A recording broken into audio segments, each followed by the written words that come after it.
Ayun na nga, dahil wala naman tayong dalang pamingwit at nakatanga lang tayo dito sa gilid ng Davey. Aba, samahan nyo na lang ako maghagilap ng multo. Mag-ride pala, mag-ride, hindi mag-ghost hunting ha. Syempre, linggo ngayon, alam nga, lalabas siya si Uncle tsaka si Lolo. Dala yung mga easy rider na nakaset up na, alam mo, 80s o 90s. Oh, grabe, sobrang gaganda na mga yan, no? Nakaka-nostalgia talaga pag Mazda. Nakalain mo, na-preserve pa nila yung classic na bisikleta na ganito. Pag sinakyan mo to, para ka talaga si Snoop Dogg tsaka yung mga Meksikano na gangster dyan sa California. Dahil easy like Sunday morning at 7-Eleven tayo at umay na tayo sa mga ahon-ahon na yan. Aba, suggest ko talaga tong MOA Grounds dahil dito, Anli Patag Festival talaga mga siklista.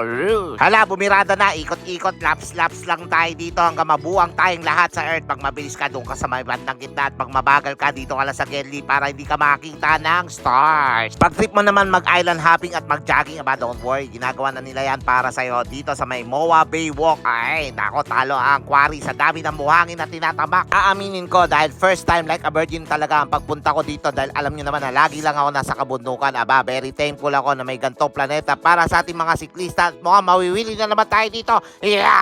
Ibang klase talaga ang mga ganap dito. Isipin mo, panapagod ka, may pa-air conditioner sa gilid yung hotel dyan, no? Si Auntie at si Lola may pasumba with it all you can later naman yan, no? Ha? Sulit, sir. 150 talaga ang aking Sunday rides dito sa MOA Grounds. Sa kapag inat-inat na ako ng biti, busog pa ang aking mga mata sa mga ganap. Ang saya para talagang Island Fiesta Paradise City. Mabuhay, baba!